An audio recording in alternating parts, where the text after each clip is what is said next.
Hello, everyone, and welcome to the 411 Ground and Pound Radio Show, your weekly look into the wide, wacky, wonderful world of mixed martial arts. I'm your host, Robert Winfrey, and I would like to thank you all for tuning in. After a couple let's be fair, the last two shows, it was just me, and there's only so good that's ever going to be. It's a relatively low standard. Tonight, however, I have Jeff back. Pat was unable to make it. He had a scheduling conflict. He gave me a few thoughts for some of the fights on UFC 226 to read in, so I will do that. But tonight we have whenever you happen to listen to this, it's on-demand audio. I use tonight because that's when we're recording it, but if you're listening to this at any other point in the day, I apologize for any potential confusion that might cause. We are going to have a brief preview of The Ultimate Fighter Season 27 finale. And may it just be dead. ESPN didn't pick it up. May The Ultimate Fighter just die. It's been kept on life support for the last, 8 years. Just let it go away, please. And we'll have a brief preview of that card, because that card kind of sucks. It's not a good Not one. kinda. Not kinda. And then we will, of course, preview UFC 226, which is a really good card. Good As main of event. now. As As of of now. That's true. There is a full 6 days for craziness to happen. But good, really, really good main event. Exceptional co-main event. It's a little bit downhill after that, but certainly some fights that on paper are at least entertaining. And we'll go over all of that. But here with me back after a couple of weeks off because, well, who cared about the previous... really, who cared about Fight Night 132? Yeah, 132. It wasn't a very good card. And, again, even Jeff, as much as he loves Donald Cerrone, was just horribly nonplussed by all that. But, Jeff, it's good to have you back. How does this evening find you? If you've been wondering why I've been MIA the last couple weeks, well, if you're wondering how those Lisa Page, Peter Strzok texts got leaked, you're welcome, America. All right.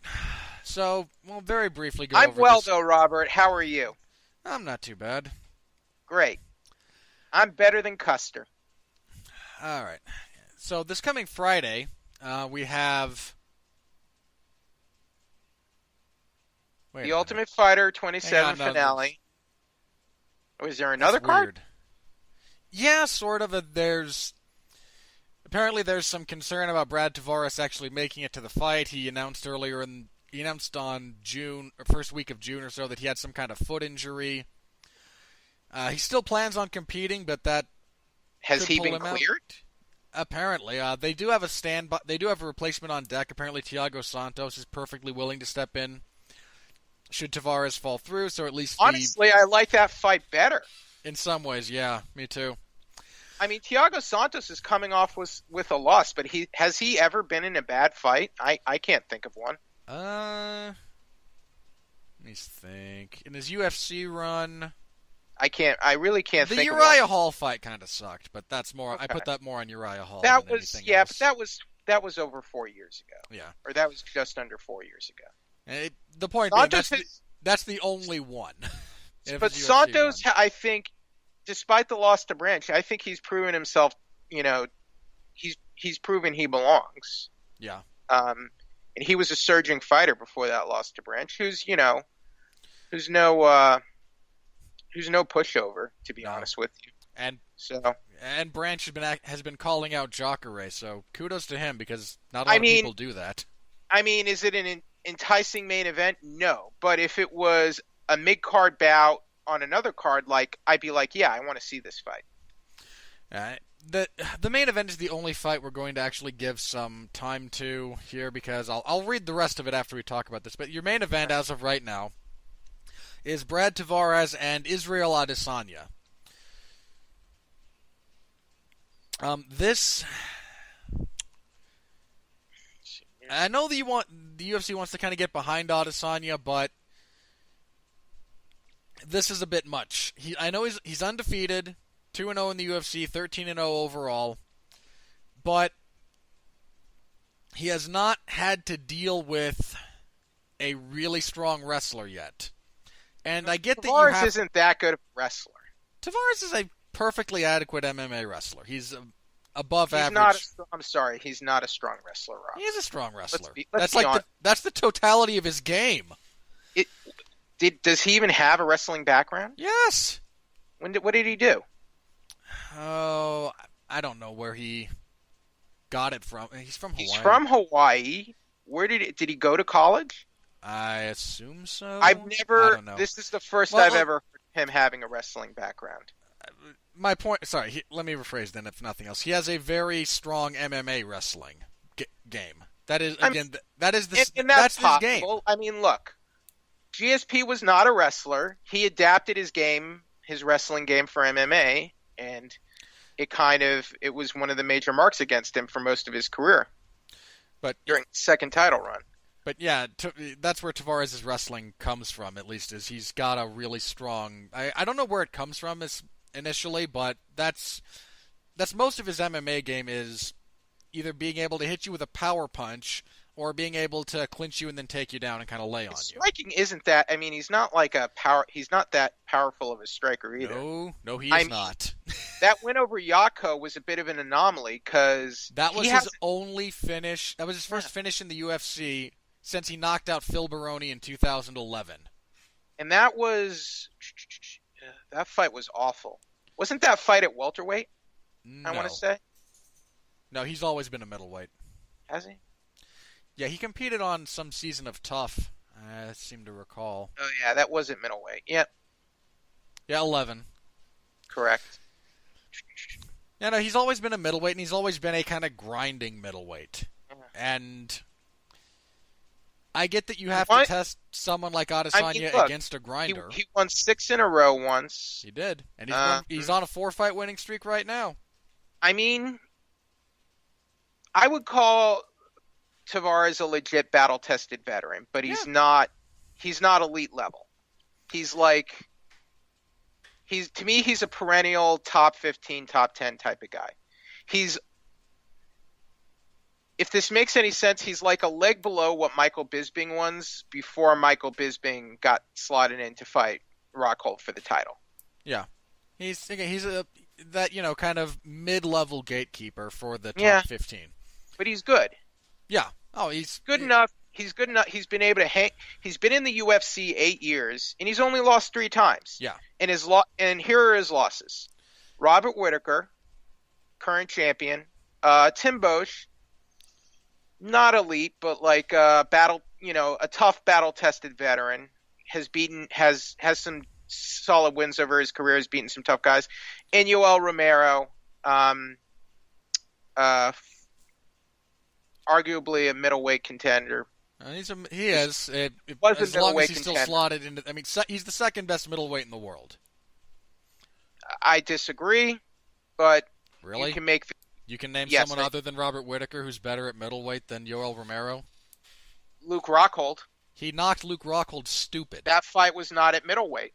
It was at middleweight. It was a catch weight fight, Robert.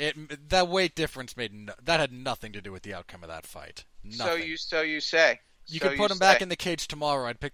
This is where we disagree. Luke Rockhold is almost never beating Yoel Romero in a fight. I disagree. And then he lost to Aaron Simpson earlier in his career. Yeah. And Simpson, let's see, what has Simpson done?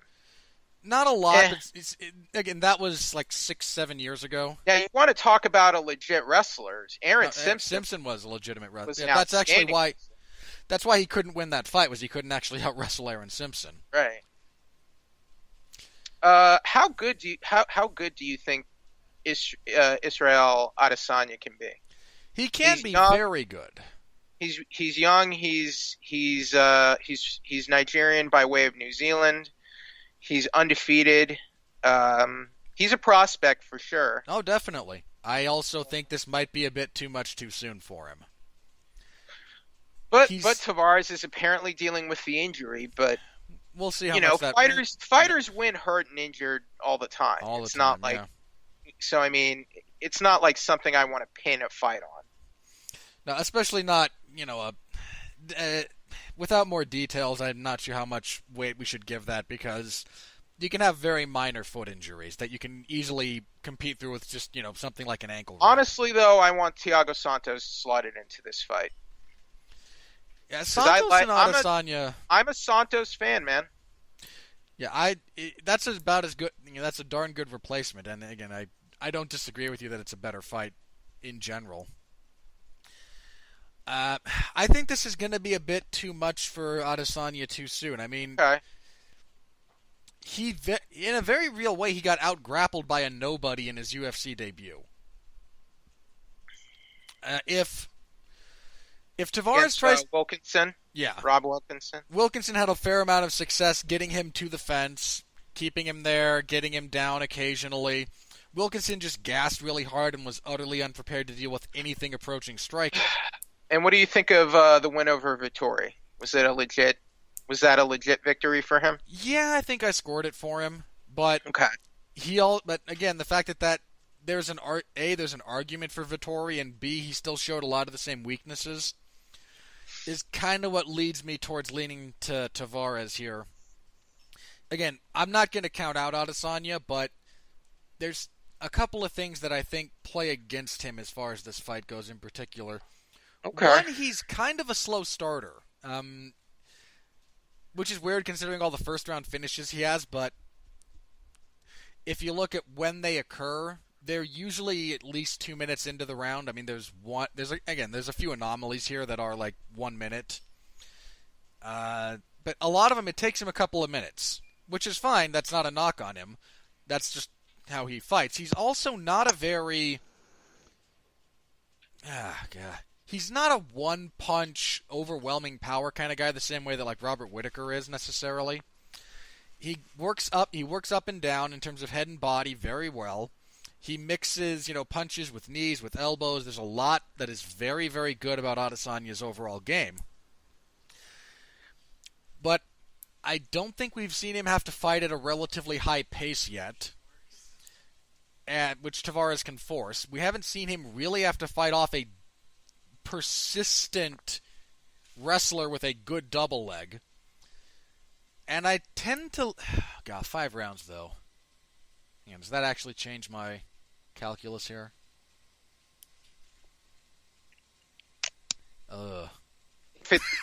That does just a little bit, actually. I pick Santos. Let's move on.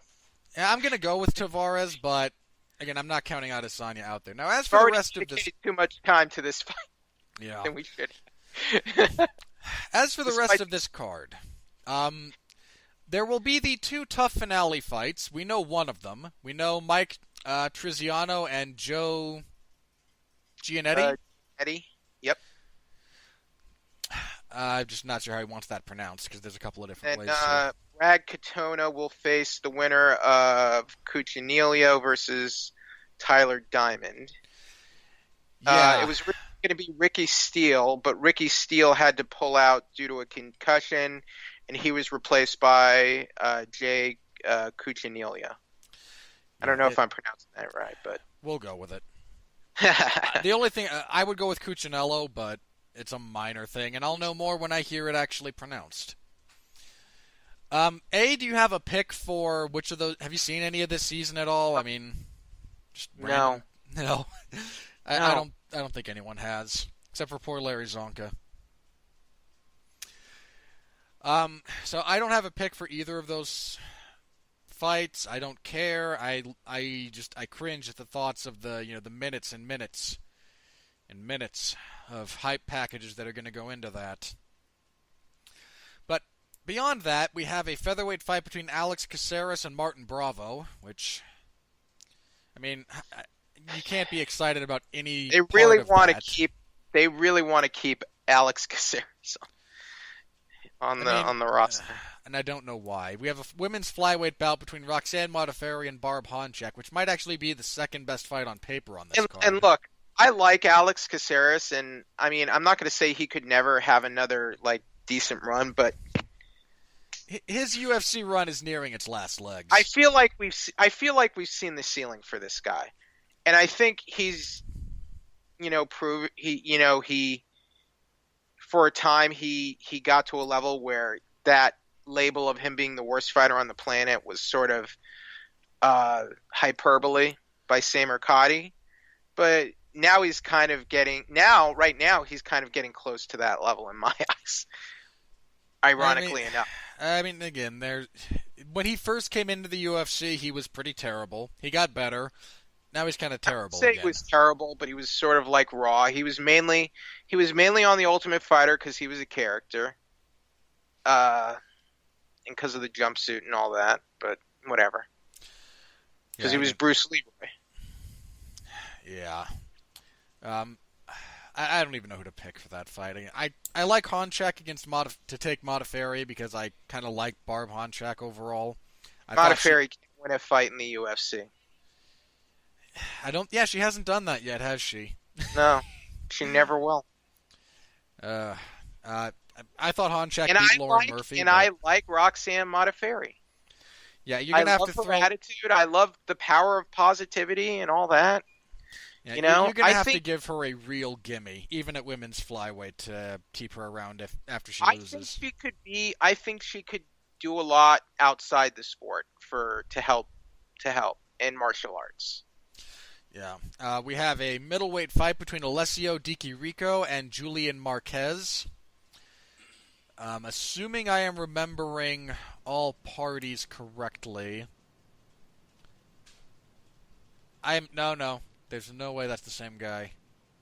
I'm thinking of Julian Erosa, I believe. This is going to bug me now. I have to look it up. Very quickly. No, I don't. There you are. At women's flyweight, we have Montana De La Rosa versus Rachel Ostovich. Luis Pena versus Richie Smullen at lightweight. Ugh. Yeah. Featherweight. Matt Bissett. Featherweight Matt Bissett versus Steve Peterson. Gerald Mearshart versus Oscar Piacotta at middleweight. There we go. That's the fight card. Let's move on to UFC 226. No. I was remembering Julian Marquez correctly. Huh. Yeah, he's fighting Alessio Di Chirico. If he was somebody else, I was going to pick against him, but I kind of like him there. The next best fight on this card is probably the first one with Gerald Mearshart and Oscar Piacotta, because Mearshart's not gonna blow in anyone's socks off or anything, but he's on a good run overall recently. His only UFC loss is to Thiago Santos. He's kind of a durable enough veteran, but yeah, it's not a good card. And there's at least one other tough pairing that's going to make its way onto this card. Do we want to say a prayer for the Ultimate Fighter? No, I want it to die. This is like eliminate with extreme prejudice. Yes, this has been. But do we even want to say anything about its legacy for how it helped? When it's confirmed dead, we can provide a eulogy. Because as it stands, the UFC has I think Dana White mentioned that they were talking about trying to shop the Ultimate Fighter around as a separate thing to different networks. I hope not. Because again, it is not. It was not at all discussed. No one's gonna watch with the I don't know. No one's watching it anymore. Again, it was not announced as part of their the ESPN platform. ESPN did mention that they were, going to start carrying the Contender Series. There was no mention of the Ultimate Fighter. I hope it's dead, but I want to wait for confirmation. It really should have ended 5 years ago. Let's be honest. You're being generous, and that is being generous. At that point, it was already well past its sort of peak of what it was capable of. Yeah, in terms of ratings, in terms of hype, and all of that. Yeah, it does have an important place in the history of the sport, but I don't want to go on about it yet. I want to make sure it's dead. Then I can eulogize it, because I don't want to say nice. I don't want to be faked out. I don't want to be the guy who goes into the hospital room It says the nice things about the dead patient only to discover I was being played by everyone, and they're still alive, and were just tricking me into saying nice things. I'm not going to do it. I want confirmation of death. But that will be Friday, and I will cover it. Ugh. But that leads us into Saturday. Finally. We have UFC 226, which is... That took way too long to get to this point, Rob. Yeah, which is a really good card. Yay. I mean, 2 of the fights on Fight Pass are darn good fights. By the way, I had it confirmed last week that this card will have early morning weigh-ins. Oh, that'll be fun. And by But fun, I mean Stipe and not. Daniel Cormier have no excuse. Cormier is not cutting the light heavyweight.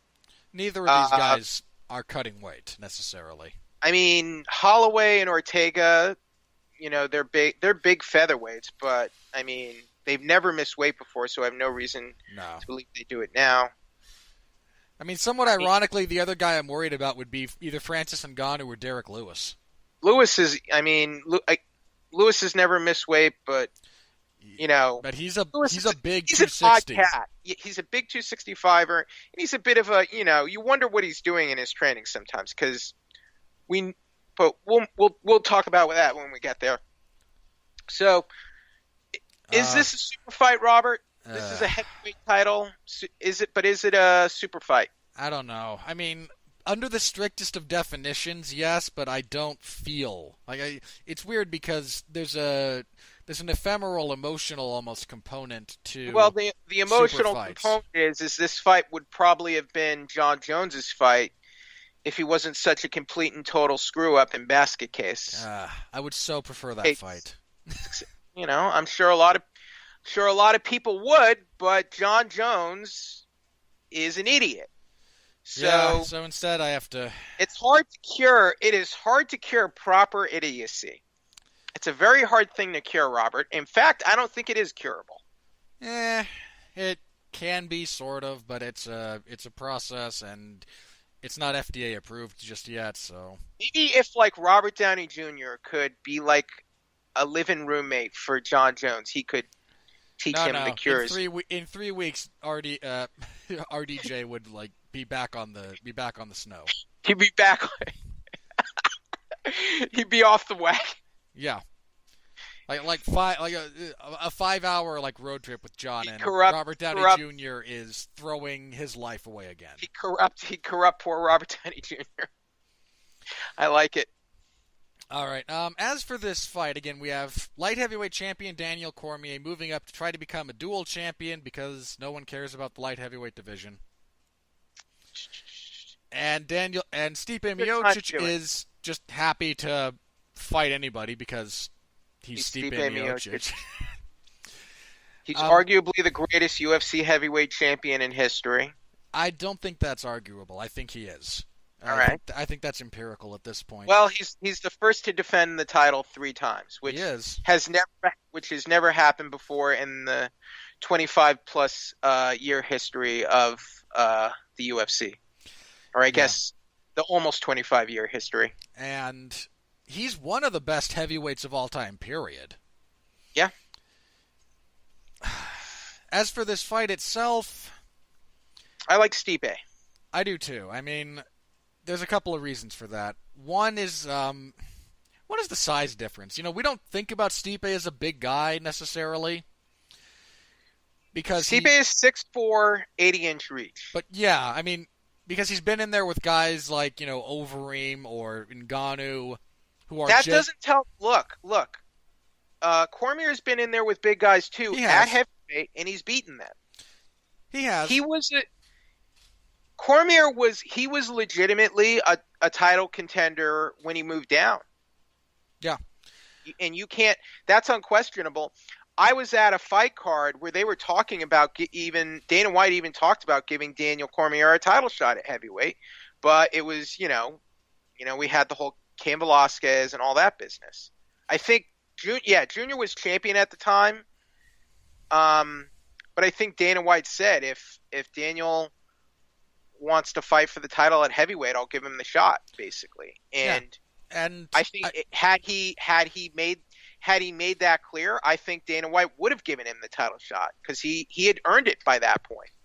no, I think the size plays a factor here for a specific reason as it pertains to this matchup. Because I'll tell you why. Yeah, Stipe is a good athlete. Yep. He understands head movement. He understands footwork. Yes, He understands distance. He understands controlling the distance. He has a high fighter IQ. He understands things that a lot of even heavyweights don't, and a lot of especially smaller heavyweights, and even some lighter weights don't. He has great. He probably has some of the best, if not the best, cardio in the division. He doesn't get tired after 5 rounds. He didn't get tired dealing with Francis Ngannou. He got tired, but he was able to fight through it. He has high level boxing, and he's a high level collegiate amateur wrestler. He's maybe not the wrestler that Daniel Cormier is, not even close. But no one in the UFC on an amateur wrestling basis is close to Daniel Cormier. I think he'll be able to deal with the wrestling of Cormier. We know, Cormier, he likes to grind. But we've seen Cormier put up a fast pace at heavyweight before and just, work and be aggressive for 5 rounds. Now we're going back a ways, but that was against Josh Barnett. He gave Josh Barnett a horrible night and was too much for that. He knocked out Antonio Silva in 2011. The Barnett fight was 2012. So, these fights were a number of years ago. Dominated Frank Mir, dominated Roy Nelson, moved down to light heavyweight and destroyed Dan Henderson. Tossed him around like a sack of potatoes. And that's an Olympic wrestler right there. Both guys are Olympic level wrestlers. So I still like Stipe though, just because I feel like the way Stipe puts everything together, Robert. I wish some lighter weight fighters could fight as well as Stipe sometimes. Oh, that would be nice. and understand what he does. Yeah, the main things that Stipe does that are going to give Daniel problems, even if Daniel wins, and I am not counting him out necessarily. I'm not either. But just because Daniel's a stud. He is. You can't deny that. Even though he can't beat John Jones. Nobody can beat John Jones. Well, right, true. No one except John Jones. Daniel has proven himself time and time again to be a total alpha. He's been a stud in 2 weight classes, and that's pretty rare for this sport. Yeah, again, the 2 things that I think trouble me if I'm Cormier going into this fight, one is Stipe's footwork. Because of all the great things about Daniel Cormier's game, his footwork is not one of them. It is nothing special. He's good enough about going forward, but he doesn't cut off the cage all that well. I mean, if you look at the second fight with John Jones, or significant portions of the Gustafsson fight, he follows. He gets run around. And Stipe has a much better understanding of pocket footwork, sliding, turning an angle, and countering than either of those guys. Do you think in the second fight with John Jones, Daniel was a little too cocky and got a little too ahead of himself? No. And wasn't ready? No, I think he just was implementing a different game plan. And he was hanging in there with Jones until he got head kicked. I mean, those 2 match up incredibly well. If it wasn't so awkward to watch everything around the fight between those 2, I would love to watch them fight all the time. So would I. But the other thing that Cormier struggles with is his upper body movement. It's weird because if you watch the way he fights... Well, he has that stocky, thick frame, It's not just that. I mean, some of it's that, but if you look at when he goes to move, he has the wrestler thing where he moves his hips before he moves anything else. Right. John gets him biting on low kicks or body kicks in both of their fights. I mean, in the second one's what led to the finish. Because Cormier's reaction to getting away from them is to move his hips and his lower body while his head remains stationary. And Stipe doesn't really do that. I don't know. I mean, I think that he's a very gifted fighter and athlete because he's adapted to the striking very well in a way I think a lot of wrestlers struggle to do in this sport. Yeah, and I think I just have a really clear picture in my head of Cormier kind of walking forward and just. You remember the Stipe and Roy Nelson fight? Yeah. I see a lot of that. Cormier coming forward. Now, Cormier is not nearly as flat as Roy is. Don't get me wrong there, but because Cormier cannot win this fight at distance. I don't see it, man. Well, hang on. Cormier can't win this fight at distance. Just pretty much straight up. He does not have the power to really trouble Stipe at distance, which is not to say he's a pillar fist or anything. But Cormier does have underrated power. I believe that. But he would have to get in close. He needs to get inside. This is about distance management. He cannot win this at range. He has to be at least in the pocket. At range, he's going to be picking with kicks. And his kicking range and Stipe's punching range are dangerously close. So if he's sitting there throwing kicks trying to snipe at him, there's a real chance Stipe can counter him with hard punches. Now, these are, I mean, we do have two wrestlers here. Could Cormier overwhelm Stipe in the clinch? And do you think he's capable of taking down Stipe and just working on him there? Taking down, yes. Let me be very clear. There's no one in the UFC that Daniel Cormier can't take down. He is that good. Right. I don't know that he can keep Stipe down, which is a whole other one thing. Ball of wax. I'd want to look at the stats.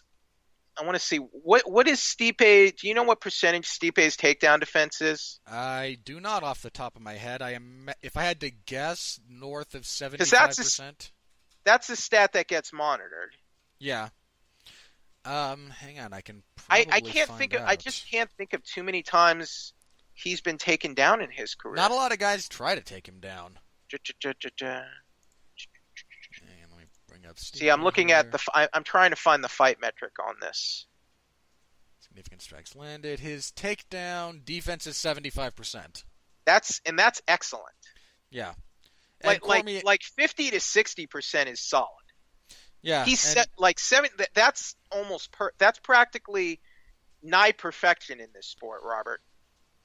And if memory serves, a lot of those takedowns were much earlier in his career. That would have been against who took him down? Against lesser opponents, probably.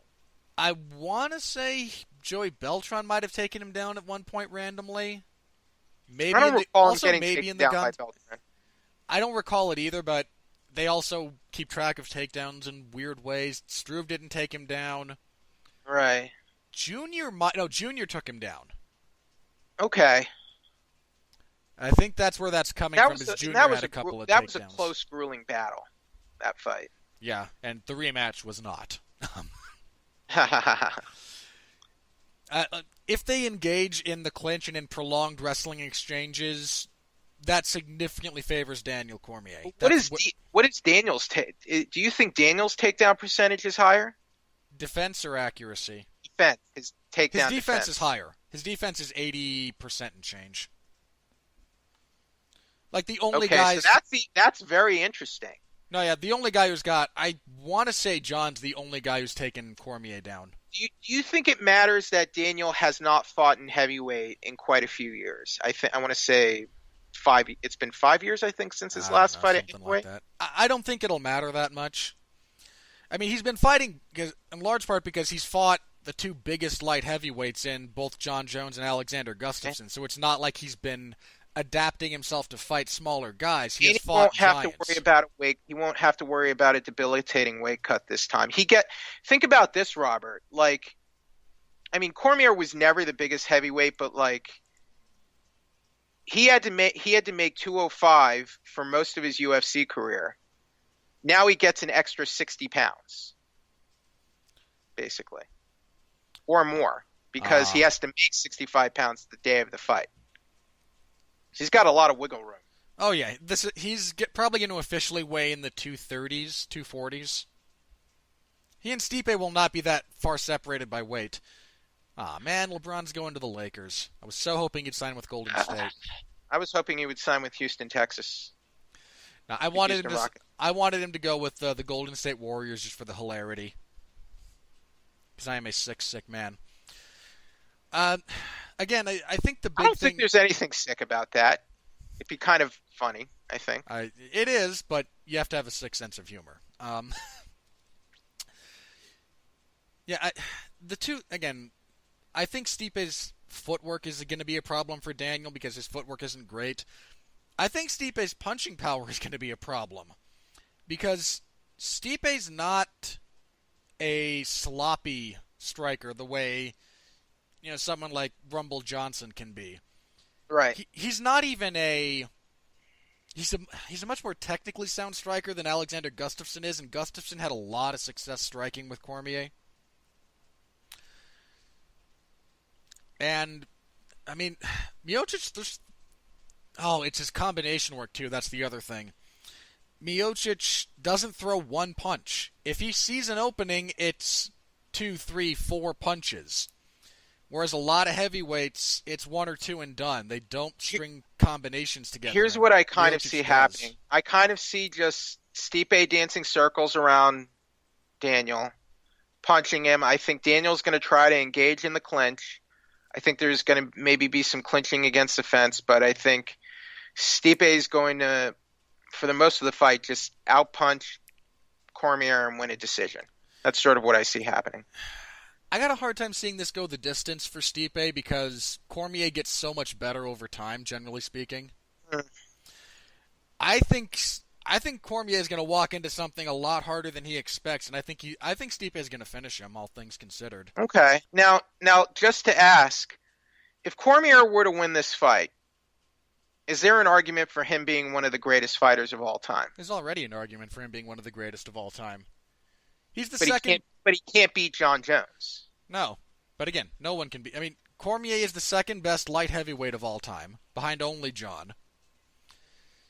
But he'd be the second man to win 2 simultaneous titles in the UFC. Yep. The first being Conor McGregor. And he Second- could be the first to actually defend one of them while being a dual champion. Well, not only that, he'd be the second man to win heavyweight and light heavyweight. Yep. Plus his illustrious wrestling career, Olympic wrestling career, his heavyweight career in Strikeforce. Look, I mean, he's 20-1. Yep. The last loss to John Jones, it's not on his record anymore. So he's Fedor can't even say that. Fedor is. I mean, as great as Fedor is, Robert, he hasn't accomplished what.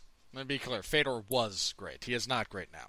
As great as he was, he has never accomplished what Daniel has. Especially if Daniel were to win this fight.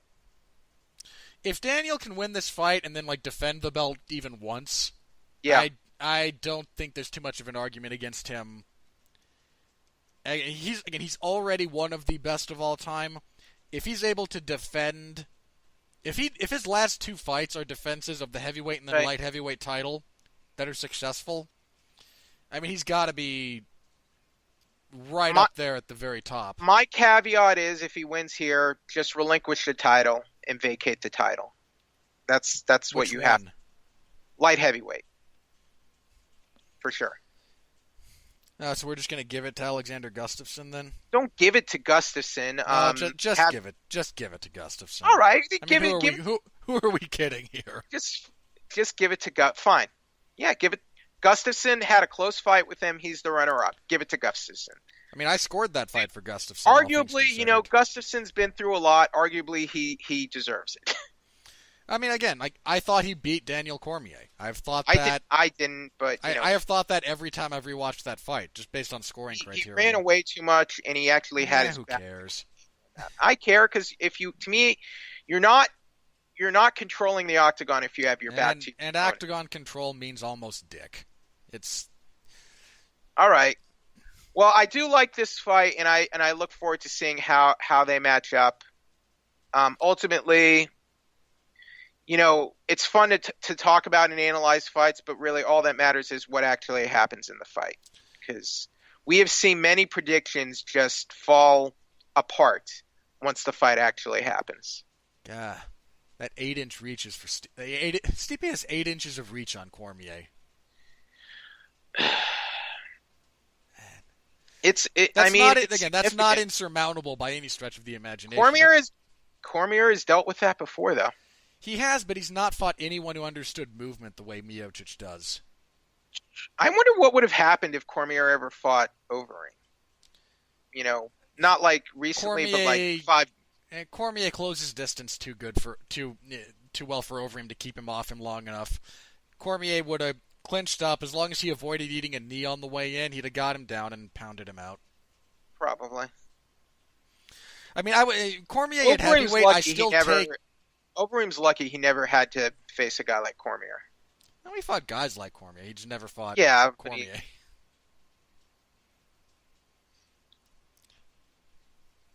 Geez, Stipe's... Good fight. Yeah, I like this fight. That's my second favorite fight on the card. Guys, make weight, don't get hurt. Neither of these guys is missing weight. Don't fail a drug test. And I don't know, I have a hard time seeing either of them do that too, though. So do I, but I mean... Let me just say this.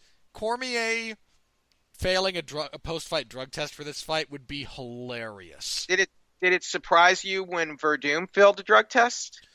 A little, but I'm also waiting on some of the follow-up details for that to come out. You're willing, your problem, Robert, is you give everyone the benefit of the doubt.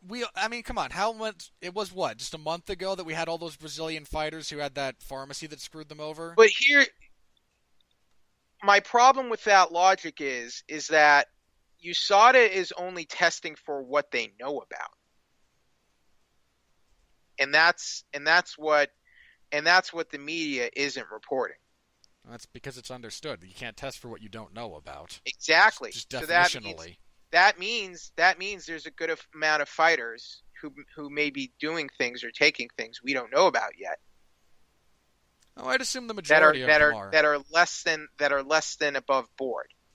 I'd assume 80% of them are still on something.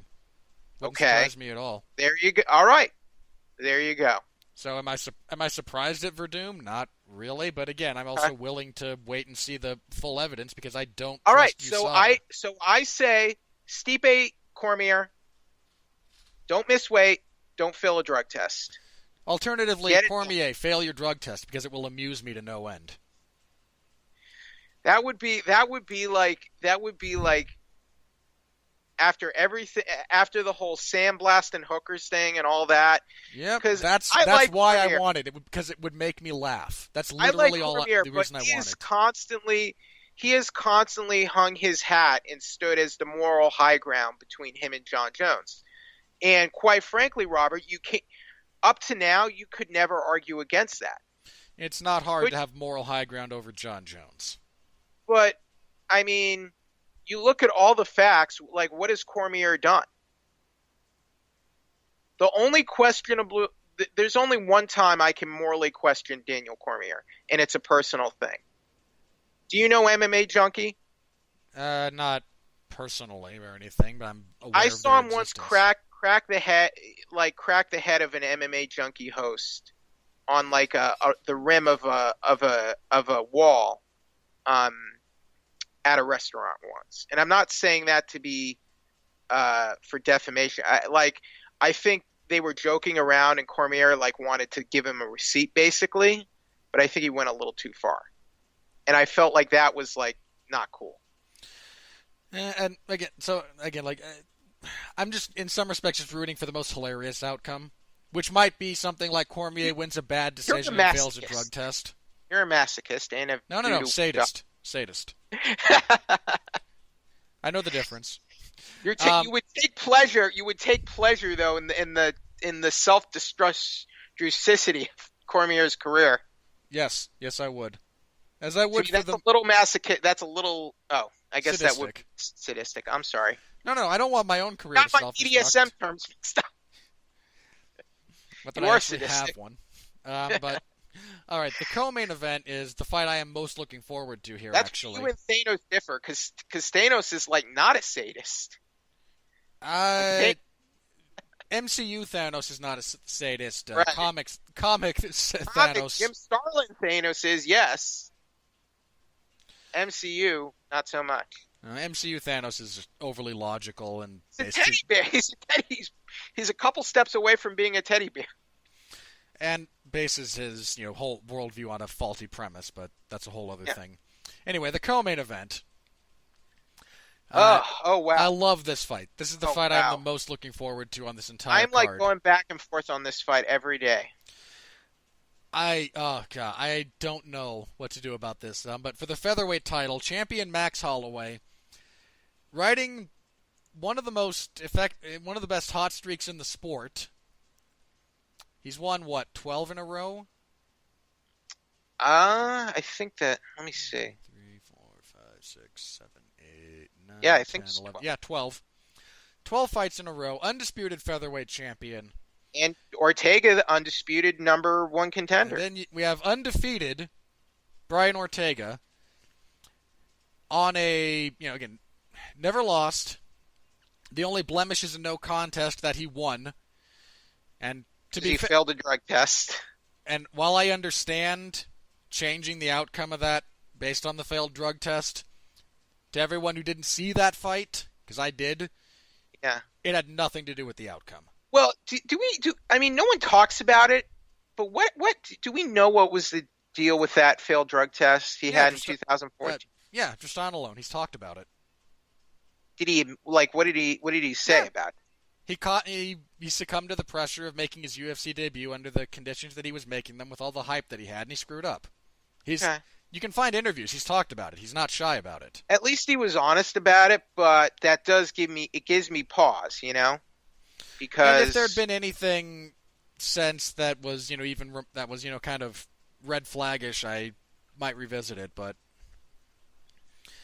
and again, let's also be clear: the man did not, whatever minor effect Tristan alone would have had to help in his bodily development. Do we really think that Mike De La Torre had a chance in hell? No. He's been outstanding. I like Ortega though. I mean he's finished his He's the first man to ever finish Frankie Edgar. And he knocked him out cold. Even if Ortega never becomes a champion, that's to have that on having that on your record is almost as good as winning a title, in my opinion. I mean, he's finished all of his UFC fights. Again, he submitted Mike De La Torre. He TKO'd Thiago Tavares. He submitted Diego Brandao. He knocked out Clay Guida. He choked out Renato Moicano. He choked out Cub Swanson.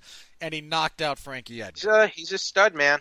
I mean, he's a different breed. You don't get a much better resume than that unless you're talking about Max Holloway, right? Who twice stopped Jose Aldo last year. And before stopped Anthony Pettis, stopped former Anthony lightweight Pettis champion. Before that. Submitted Cub Swanson when Cub Swanson was having a great run. Yeah. No. It was after the loss to Edgar, but still Cub Swanson, proven commodity. These are the two best featherweights in the world. These are the two premier. These are the standard bearers for the new guard of MMA. This is arguably, on paper, this is one of the best featherweight matchups in history. Yeah. And I don't think it's hyperbole to say that. No, it's really not. These are two guys who. This is going to sound weird because it's almost illogical when I say it like this. I can see either guy winning, but I have a really hard time seeing either guy losing. Which is a weird way to say that. But I'm doing a somewhat silly and goofy way to pick this fight. I'm picking Holloway. And I'm doing it mainly because Holloway's my guy, and picking him has never steered me wrong. I picked him both times against Aldo. Pat picked Max Holloway in the first. Excuse me. He picked against Max Holloway in the first Aldo fight. I knew he would win all those title fights, and I just don't feel good picking against him. As crazy as that sounds, and that's just. But then I look at Ortega, Robert, and it looks like we're seeing almost like the birth of a featherweight champion, and it's hard to put into words, but um, I don't know. Uh, for me, this is all about who can appropriately manage distance, because if they're at distance, I Yeah. don't want to say that Brian Ortega has a. Let me put it like this: Brian Ortega has a better chance of beating Max Holloway striking than Max Holloway does of submitting Brian Ortega. But I don't necessarily like Ortega's odds striking with Max Holloway. Holloway's grappling game is underrated, though, I believe. It is, but and against a lot of guys that served him well, Brian Ortega is not most guys. Ortega's really slick on the ground. He has a high-level BJJ background. He trains under Henner Gracie. He's got a lot going for him in terms of his grappling. Yeah, I mean it's the defining characteristic of his game. So But much he knocked out Frankie. Well, hang on. You know? It's actually the danger that his grappling poses that opens up his striking so much. Mm. If he wasn't as dangerous off of his back, or in the clinch, or Yeah. with you look at this guy funny with your neck exposed and he'll grab it. I mean, the look on Cub Swanson's face after the first round of their fight is, to me, one of the most telling things, because that round was going relatively even, and then with the barest of openings, Ortega locks up an anaconda choke, rolls through, and is about 3 seconds away from choking out Swanson. The round saves him, and if I rewatched this fight recently because I was, doing research for this, the look on Swanson's face as he goes back to his corner between rounds is something to see, especially for a guy who's seen and done it all like Cub has. But Max has to keep this at distance, because Right. even if they get in the clinch, like you don't need to give Brian Ortega a whole lot of space in the clinch for him to grab your neck, for him to even think about level changing. If they start scrambling, that's Brian Ortega's world.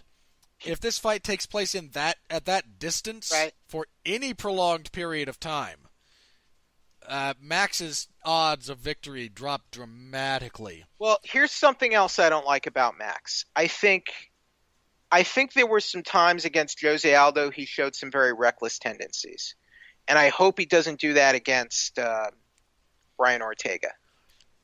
That would be a mistake. I think he was able to get away with that against Jose Aldo because in the UFC, Jose Aldo has just not been a deadly aggressive striker who will make you pay for doing cute crap. I think Ortega could do that. Well, the other thing about that is, and this is another weird thing about both of these guys, You can't play games in the octagon, as Joe Rogan would say. not with either of these two necessarily, but they also get better as the rounds go on. To me, this is the most interesting thing, is who can adjust to the other faster. Because Max Holloway adjusts minute to minute in real time better than anyone in the sport. Holloway has never been finished since the Poirier fight in 2012. That was 6 years ago. And he took that fight on short notice when he was much less He experienced has against a veteran. He has a very high IQ. His last two losses were by decision in Bermudez. And one of them, and let's be clear, he won that, not the McGregor fight, the one before it. Bermudez. Terrible decision. Absolutely terrible decision. Fair enough, yeah. Again, the longer this goes, I think the more it generally favors Max, but at the same time, the longer it goes, the better Ortega seems to get at finding that one opening for him to exploit. Max is more of a methodical fighter than Brian Ortega is. And Max just finds an opening in your game and starts punishing you for it. I think the stances are going to be an interesting thing in this fight, because Ortega does a lot of stance switching, whereas while Holloway is an ambidextrous fighter, he tends to generally fight out of one stance. Now, when he gets into combinations or he has to work around you in the pocket, he'll switch. I mean, the Jose Aldo rematch is a beautiful example of that, because he fights the majority of it orthodox, especially at distance. Once they get into the pocket, he does enough, minor stance switching to find proper angles for attack and then resets. But Ortega does a lot more stance switching just kind of out in the open to find a better look, to keep his opponent off balance. I mean, part of the reason he finished Frankie Edgar was he started southpaw, landed a good left to the body when Edgar closed distance, switched to orthodox, which completely changed the angle when Edgar tried to close distance again, and he walked right into that elbow. And God, I love this fight. I'm leaning towards Holloway because I can see I'm almost disappointed this fight is not the main event because I see it. Because I see this is the better. Interested in this fight than I am in the main event. I feel like if either of those two would be the action fight, it would be this one. Yeah, I mean, I'm looking forward to everything about this fight. Again, I lean very slightly towards Holloway, but either guy can win this fight, and I'm just looking forward to... Let me say I'm picking Holloway, but Ortega win would not surprise me. Is that all right? Or is that too... Look, the only outcome from this fight that would genuinely shock me is if Holloway submits Brian Ortega.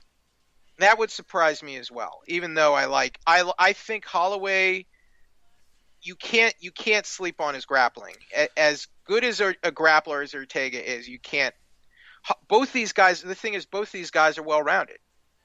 You know? I mean, Holloway's grappling tends to be a function of his striking, and he doesn't use it for submissions the same way that Ortega does. He tends to use it to pass, to wear you down, to pound you out more than he does establish a position, isolate a limb, isolate a neck, and then really punish you for that.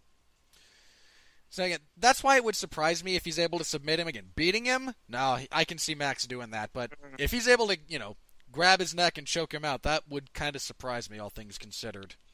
All right, so once again, make weight, guys.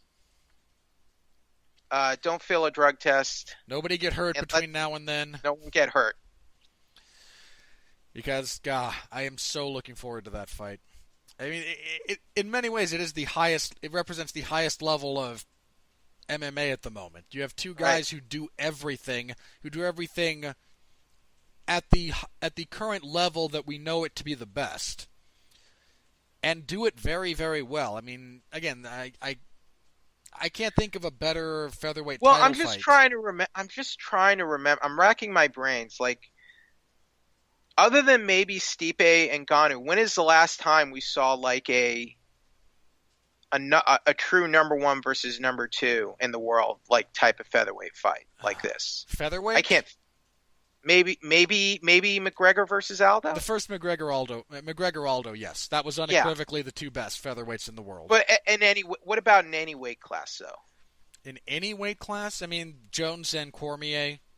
Okay. Was unequivocally the two best guys in that division. It seems, but it's weird though, isn't it? That it seems rare that in this day and age, it seems rare that the stars align that we get, the legit number one versus number two. It hasn't happened at welterweight in a while. Or middleweight. No. We just barely saw it with middleweight, Whitaker and Romero. Well, you know how I feel about that. I mean, look, Romero's weight gap aside, two best middleweights. I mean, prior to that, actually, Weidman and Rockhold were the two best middleweights. Clearly, True. number one and yes. number two. Yep. Welterweight, it's been a little bit longer. Probably, maybe, I want to... I mean, you could say, now Tyron and Wonderboy. GSP versus Hendricks, or... No, Tyron and Wonderboy. Tyron was the champion, Wonderboy was number one. I mean, don't get me wrong, fight sucked. The fight sucked. Those were the top two guys. All right. Lightweight. It's been so long at lightweight. It's been so long. I mean, I can't even say Alvarez and Dos Anjos was the clear-cut number one and number two guy, because Alvarez wasn't. I love Eddie, but... Right. You would probably have to go to Dos Anjos and Cowboy. And then since then, McGregor was not actually a lightweight. Well, it's because Ortega has a legitimate undefeated record. He's a proven contender at this weight class. He's rightfully earned this title shot, and Holloway is, I would say, one of the best featherweights of all time. Yeah, with only one title defense. Look, he gets two in the streak he's on, two title defenses. I think he supplants Jose Aldo as the best featherweight ever. I would I would not. I mean, I would not argue with that. All right. I mean, somewhat conversely, if Ortega beats Max Holloway and actually defends it a few times, we might be talking about him that way. I mean, this could be a really defining rivalry for that division, assuming both guys stick around. I don't know if this next fight will be a great fight, but it's a heavyweight fight I actually want to see, and it's a matchup I like. Next up, we have Francis Ngannou taking on Derek Lewis. We have the Black Beast versus the Predator. It's like King Kong versus the Predator. How do you like that? I want this to end quickly. That is literally all I want out of this fight. I think Lewis could out-wrestle Ngannou if he's smart. If he's smart, yes, but I don't think he wants to strike with Ngannou. I think that would be stupid. It would, but when does that stop Derek Lewis from striking with someone? Lewis is good. He's good for a heavyweight. Yeah. You're mean, Rob. And look, let me be clear. You are mean. Let me be clear about what I mean by that. Derek Lewis, with his skill set in any other division, is a ham and egger. Derek Lewis at heavyweight, relevant heavyweight competitor. That's just the nature of the division. But Ngannou might have the worst takedown defense at heavyweight since Czech Congo. In fact, he could very well be the next Czech Congo. His takedown defense is better than Czech Congo's, and thankfully he got out-wrestled by Stipe. So do a lot of guys. If he gets out-wrestled by Derek Lewis, I think we have to revisit this argument, Robert. Yes. If Lewis consistently out-wrestles him. That's why I want Lewis to wrestle him. Yeah, again, the same way I said that, I knew Albert Tumanov had a real grappling problem when Leon Edwards out-grappled him. I mean, again, it's one thing to get out-grappled by the guy who submitted him before that was a top-notch grappler.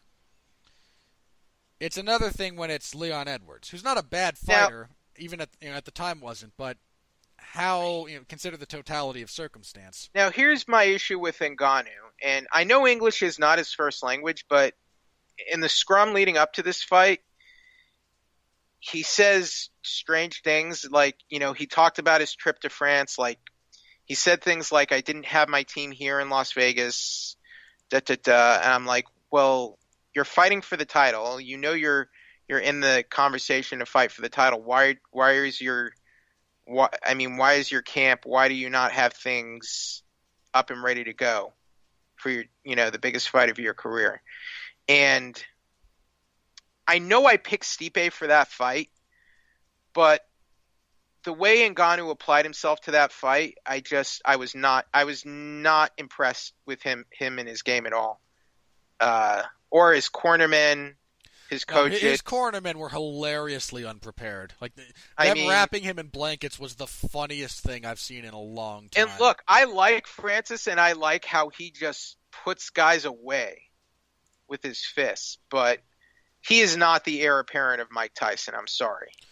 For MMA, it's not. And really, anyone saying that he doesn't understand what made Tyson good. Just fundamentally. And I know the UFC wanted. I mean, I know in his run up to the title fight, it looked that way, and the UFC really wanted that with Francis, but it didn't happen And let's be fair, he might still get there. He's very young in the sport. We'll see. I mean,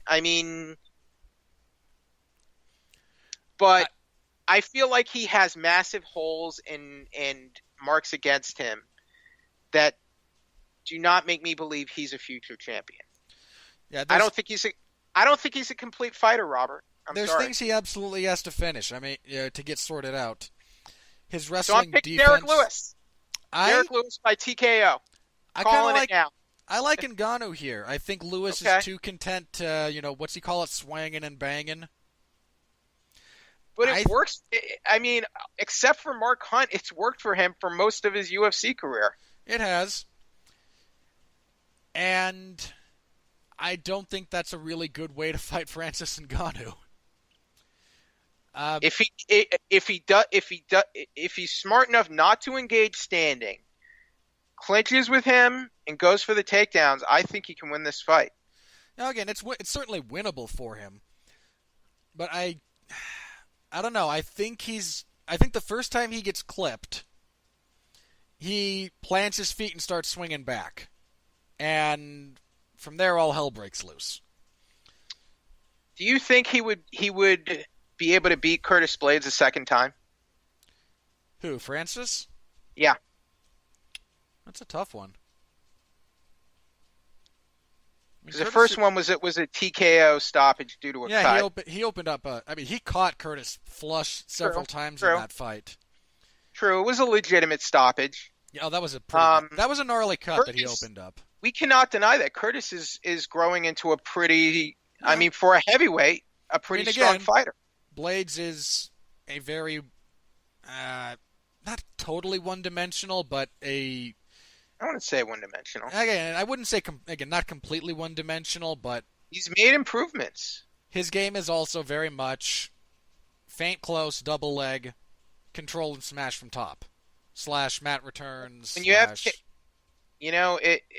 that could work for him in a rematch with Francis. It might very well. I don't know. Depending on how this fight goes, I don't hate that rematch. All things considered. Yeah, because we don't know what's gonna. Stipe has said if he wins, he wants to take a break. And then, look, I'm not saying it's going to happen, but, we're hearing talk about Brock Lesnar fighting. The UFC needs money. Again. Yeah, and they would – the new owners, or the current owners, WME, IMG, they would book that fight in a heartbeat, Robert. Look, they'll do Brock against the winner of the main event easily if they can make it work. Doesn't matter if it's Cormier, doesn't matter if it's Stipe, and Brock would lose both hilariously. But, again, I don't know. I kind of like Ngannou here. Something about Lewis's chin up when he starts throwing makes me cautious about picking him against a real power puncher. But the thing is, Lewis might have better cardio than Francis Ngannou. Lewis manages his cardio better, which is strange. It's strange, isn't it? Well, again, I think if you put them both on a treadmill at the same speed, they would both stop at about the same time. Right. I think when you allow the constant fluctuation in energy management and energy expenditure, right, Lewis manages his energy better. I don't necessarily think he has more, but he's more conscientious about it. But that's very in this game. That's crucial. Oh, it's a huge skill. It's a huge skill set that he possesses that he doesn't get enough credit for. And not to have cornermen who are gonna wipe you down and overheat your body while you're in the corner. Yeah. Again, that was hilariously bad. Where do you find these guys? I don't know. And Dewey Cooper should know better. If nobody else in Ngannou's corner should have known better, at least Dewey Cooper should have.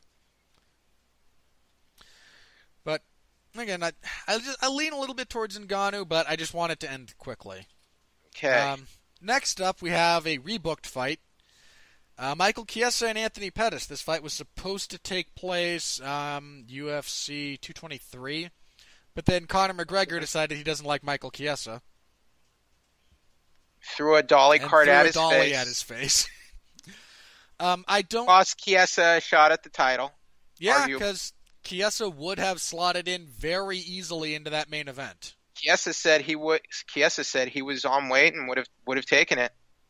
I'm sure he would have. I'm sure he would have lost too. But he did get screwed there in a very real way.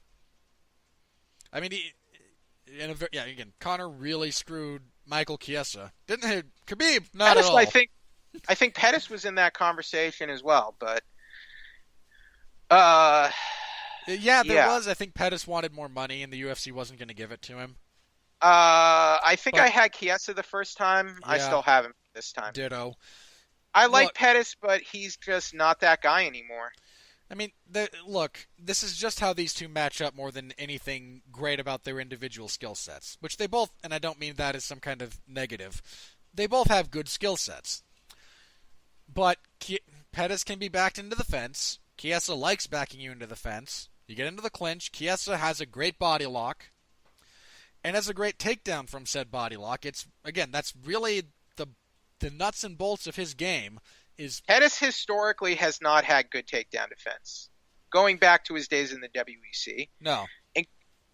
And going back to his days in the WEC, he's not the best at fighting backwards and when guys push forward, when guys are aggressive and push the pace. He's okay fighting off the back foot provided he has distance to do so. Right. I mean, but it's easy to get him... Do you remember his first WEC loss to Bart Palashevsky? Vaguely. I haven't seen it in a like, really I was long there time. live for that fight. I was there live, and Pettis had his moments in that fight, but Palashevsky, like, it was just constant aggression, forward pressure, and Pettis couldn't deal with it. And fast forward to UFC 185 in 2015, Rafael Dos Anjos. To me, that was Dos Anjos essentially beat Pettis in the exact same way Palashevsky did. It was the same basic game plan.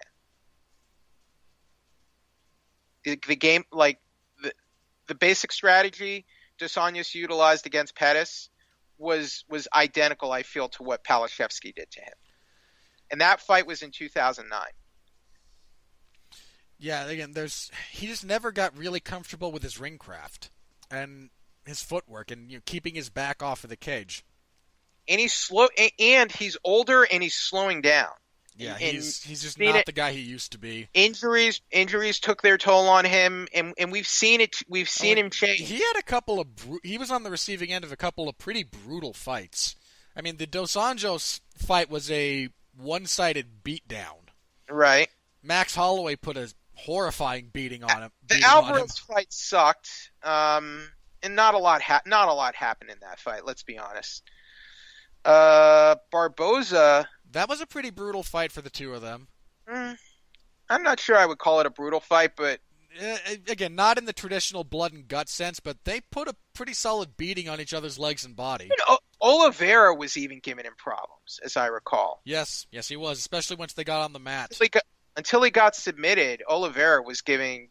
Pettis clearly had the first round. I think first round. Oliveira had the second, and I was giving Oliveira the third. Oliveira was winning the third, yeah. The Poirier fight. God, that was a bloody mess from both guys. The Holloway fight was ugly. Yeah, I mean, this guy has taken some abuse over the last 3 to 5 years.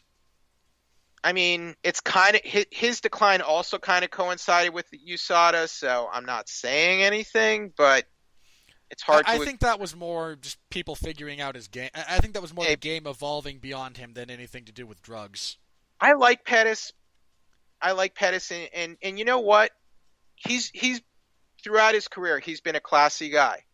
He was a young guy who got thrust into the spotlight, and I think he deserves credit because he didn't do what John Jones did, Robert. He didn't go out in the cage rather than outside of the cage. Right. And I think that deserves some credit. Yeah. I think he has always been a strong representative for this sport, but he peaked very early my point is he peaked very early in his career. Yeah, at a young age. I think he has to close his distance, body lock, gets him down, gets his back, chokes him out. And what's crazy, he's only 31 years old.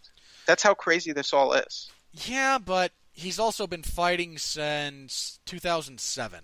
Right. So he's been fighting for 11 years.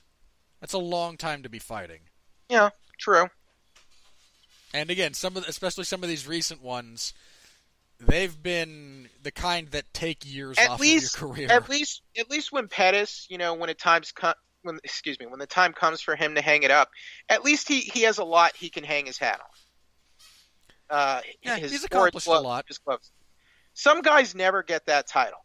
They work so hard, they toil, and they never even get to that. They never get the title shot, and they never even get the title. Jeez, Chiasa's only real losses in the UFC are to Masvidal and Kevin Lee. There was a time, I think, when we thought, Pettis was basically going to be a superstar, and he didn't quite hit that, but he's done quite a lot. And let's be honest, the Showtime kick is one of the greatest highlight reel kicks this sport has ever seen. I woke up my house when I was watching that live, and he pulled that off. That was insane. So yeah. And kicking off the main card, Because we're just trying to, well, let's be clear, we're trying to set the tone for the rest of this card, for the rest of the main card, with a fight that we just really pray doesn't go long. When Let him go Gokhan Saki. Kickboxing legend Gokhan Saki, who is 1-1 as an MMA professional, takes on Khalil Roundtree Jr. What is clomiphene? Is that a steroid? No, it's It's more a masking agent. Is generally more what it's used for. In theory, I mean, again, used for infertility in women. Again, who do not ovulate. Who are you to assume the gender of Michael Oleksiejczuk? I feel like Manny Ramirez tested for something like this at one point in his career. I don't know. I just want this to end quickly, and I got Saki. I don't think Roundtree has the wrestling chops to get to really, or quite frankly, the fight IQ to put this there. He's a power puncher, and he's a very powerful guy. He's going to try to get close. We're going to get some swings, and whoever lands first wins, basically. And Saki's technique is significantly better. It's not the worst matchup they can make for a guy like Saki. It really isn't, because, I mean, Roundtree is utterly unexceptional, apart from raw power. I agree. Yeah, just pick Saki. What the hell? Yeah, again, I have too many fond memories of watching Saki kickboxing to not pick him under these circumstances. Fair enough. All right, as for the rest of this card, we have more good fights. Uriah Hall, God help us, coming off of that win over Krzysztof Yatko. I thought you said good fights, Robert. I don't hate this. Hang on, I don't hate this fight because I don't hate the matchup between Uriah Hall and Paulo Costa. All right. Again, I am not a fan of Uriah Hall's, but this is a pretty big moment. Paulo Costa is a legit prospect. We have to acknowledge that. Yeah. I mean, he's 11-0. He's finished all of them. And this is a non-trivial step up for him because he's fighting another striker, another somewhat technical striker, not a brawler. Who's coming off a knockout win. Even though he never turned out to be the hitmaker the UFC hoped he would be. Oh, but he has these highlights. Yeah, anyone can have highlights, buddy. Yeah. How consistent are you? I like Costa here, all things considered. Hall's too much of a head case, and he reacts too badly the first time he's cracked. But I got Costa too. Yeah. Yeah. I mean, we got two strikers, so we'll see what happens. Paul Felder and Mike Perry. Felder. The Battle of Hellbows. I mean, how can you not love this fight? These two are going to go try to kill each other. But the Platinum Princess won't be at his side, so it's going to be difficult. It's going to be a wild weekend, at least. I like Felder. I mean, he's the more proven fighter. He's the more technical fighter. But if he gets brawly or he gets sloppy, I mean, But all things considered, I like Felder. Rafael Assunção still exists on planet Earth somehow. He does. He didn't get dusted by the Snapster, by Thanos. Not yet. Look, let's be very clear. If he disintegrates mid-fight, no one will notice. No one will notice, he'll still hang on. Assunção, but even I can't disagree with that. Hang on. He will disappear, and he will still win the decision. And Rob Font will still come out of this going, what the hell? I mean, again, I like Assunção too. That's why I don't feel bad joking like that. But Assunção's on a 3-fight winning streak, coming off of his first finish in the UFC, second finish in the UFC, second TKO finish, excuse me.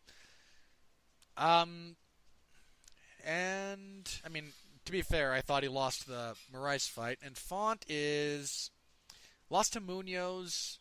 Beat Thomas Almeida. I mean, Font's a solid enough guy, but he's a good hand. But you have to be really, really good to beat Assunção. And I mean, look, if Rob Font comes out of this, Assunção is 35, and he's been around a while. And yeah, He also It hasn't hasn't had the, affected him so far. but he so also much. hasn't had the wars, you know. Right. Well, he did get beat down by Dillashaw in their rematch. That No, was a one. no. That was a one-sided fight, but it was not a. It was not the type Oh, of I'm fight I'm that. sorry. I'm thinking of the Lineker Oh, fight. okay. Yeah, no, that. Yeah, Lineker. That's a whole other. Yeah. John Lineker is aging before us. I like Austin Sow there. Right. Fair enough. Curtis Millender and Max Griffin is not the. I mean, it's probably the worst fight apart from the what kicks everything off. But I mean, Millender knocked out Thiago Alves. Oh, he's that big guy. Oh, he's a big guy. And Griffin is coming off the win over Perry. So Yeah, he's got that he's 2-2 in the UFC. He got finished by Colby Covington, which I find hilarious. And I like Perry, but I think Perry's a head case too. He is. I mean, Perry should have won that fight, but he fought entirely too stupidly. I like Millender here. I mean, Griffin's good enough, but I like Millender. Then on Fight Pass, we have. There's some good guys on Fight Pass too. All things. I love this next fight: Dan Hooker and Gilbert Burns. Dude, Hooker, we can't sleep on him either. He's been looking good lately. He's undefeated since returning to lightweight. 3-0 again since then. 3 finishes. He knocked out Ross Pearson. He tapped out Mark Jacasey, and he knocked out Jim Miller. Burns is 6-2. Yeah, and Burns, jiu-jitsu world champion, whose punching power seems to be pretty legit. He's knocked out his last 2 opponents. Again, on the mat, this isn't close. Burns is just better. On the feet, Hooker's a very analytical fighter. He's really good at finding openings, at sneaking in elbows or knees that you don't see coming. I like both guys. I love this fight. Again, this is, outside of the top 2 fights, this is probably the one I'm looking forward to the most. I like Hooker, actually. Then we have the battle of the best names in MMA. When Lando Venata fights Drakkar Klose. I mean, come on. I like Venata here. I mean, he hasn't quite. It seems like a lot of his success against Ferguson could be attributed to the short notice way that things played out, and some of his style just matching up well with Ferguson's insanity. But I like him over Klose here. And I mean, Klose is nobody to sleep on necessarily. And kicking everything off, we have Jamie Moyle and Emily Whitmire. Strawweight, women's strawweight. I'll go with Moyle. No real rhyme or reason there. This fight belongs on Fight Pass. It does. But yeah, again, top to bottom, there's only a couple of fights I really object to existing. The FS1 prelims, let me put it this way, is better than the entirety of the TUF 27 card. Yeah, by a long way. Quite frankly, the matchmakers should have considered trading a couple of these fights just to at least give us some more meaningful matchups on Friday. And that would have been nice. It wouldn't hurt this one too bad. I mean, you could easily move like Felder and Perry or Austin Sow and Font. Put Dan Hooker versus Gilbert Burns Hooker on that. and Burns in the main event for the TUF 27 finale. I wouldn't object to. I mean, is it the best main event? No, but I mean, at least it gives like a good fight for that card. And quite frankly, this card is too long as it is. You don't need. How many fights will you have? 9. Is this 12? Let me see. 5-fight main card, 9. Here's so yeah, 12. 12, which is average, and usually one of them falls out. So some still could, but you know what I mean. I think you could have moved a couple of these to the finale. Yeah. I don't disagree with that at all, but that's UFC 226, and I will have coverage of that this coming Saturday in the MMA Zone of 411 Mania. All right. So stop by, say hello. I'll have back-to-back nights, so that Friday and then Saturday. Hope you'll all come by and join me. At least try to keep me company. I'm gonna need it on Friday. I will join Really you. Gonna need it. I will join you as soon as possible. All right. As for news, over the last week, we had some pretty major retirements. We're kind of the At least maybe temporary retirements. one of them. Let me put it this way: I'll be surprised if Rashad Evans comes out of retirement. I hope he doesn't. Johnny coming back in a year, 18 months would not surprise me. But Rashad Evans, I mean, just please don't. Just please. You're done, man. Please, Rashad. You had a good run. You won tough when that actually mattered. You're a former champion. You were on two of the highest drawing pay-per-views in UFC history. Like, he has a lot to be. He wasn't a long-running champion, but he has a lot to be proud of. He accomplished a lot. He had a great career. He was legitimately one of the best light heavyweights in the world. Maybe not like top 10 all time, Robert. Maybe. Let's see. We got Jones, Cormier. In his prime, I think yes. Jones, Cormier, Shogun, Vanderlei, Rampage, Chuck. Lyoto. Shogun. I already said Shogun. Okay. So that's 7. Between 7 and 10, yeah, you can fit Rashad in there. Rampage. And he beat Rampage. He did. Beat Phil Davis. Yeah. Look, Phil Davis is he's a great athlete, wrestling champion and all that. Had a better wrestling career than Rashad. He was a better amateur wrestler than Rashad. Look, Rashad, the UFC gave Rashad every opportunity to make something happen, and he couldn't. He went down to middleweight, and Ariel, as much as Ariel Helwani, well, look how good he looks. Look how natural he looks he couldn't fight at middleweight. He couldn't compete at middleweight. Not at the time that he moved down. Right. Had he done it earlier, I think he may have been able to have a more competitive run. Yeah. But the writing was on the wall when he made that move. I never want to see him step inside a cage again, ever.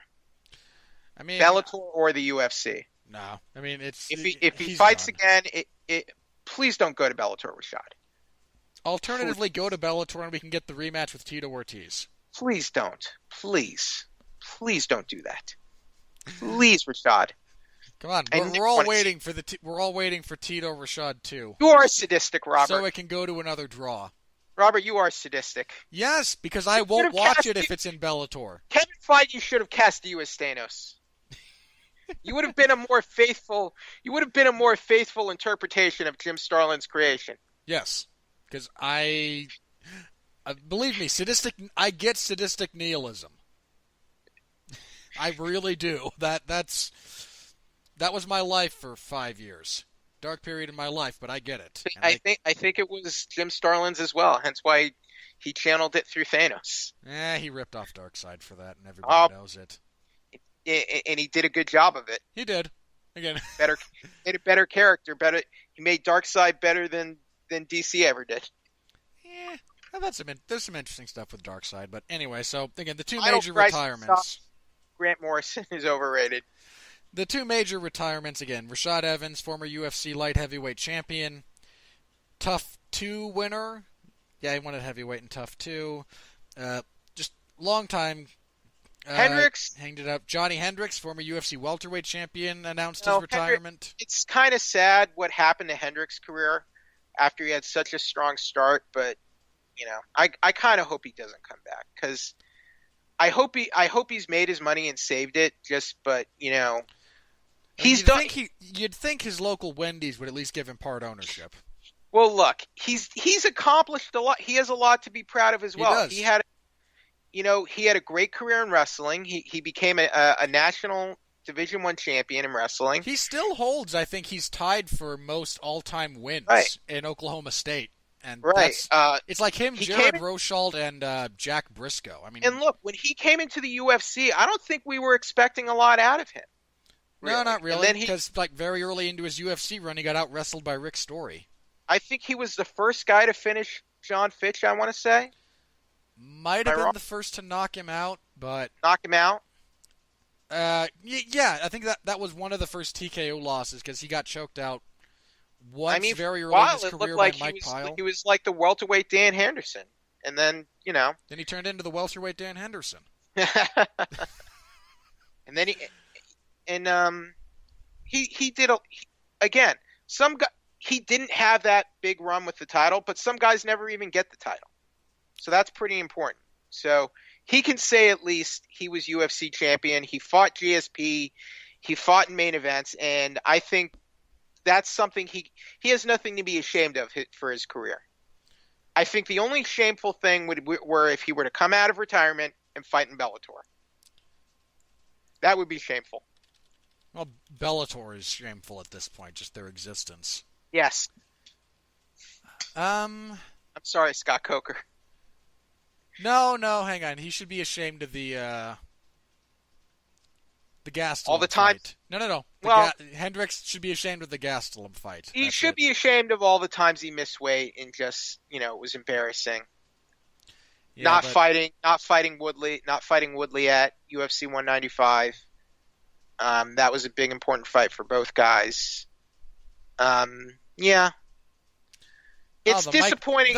It's disappointing he went through all those things at the end of his career and could just never. I don't know what it was. He could just never get a handle on things. Maybe it was because UFC never had a 175. But I mean, he fought at welterweight for a long time and was successful. So yeah, that's on him. To me, that's on him.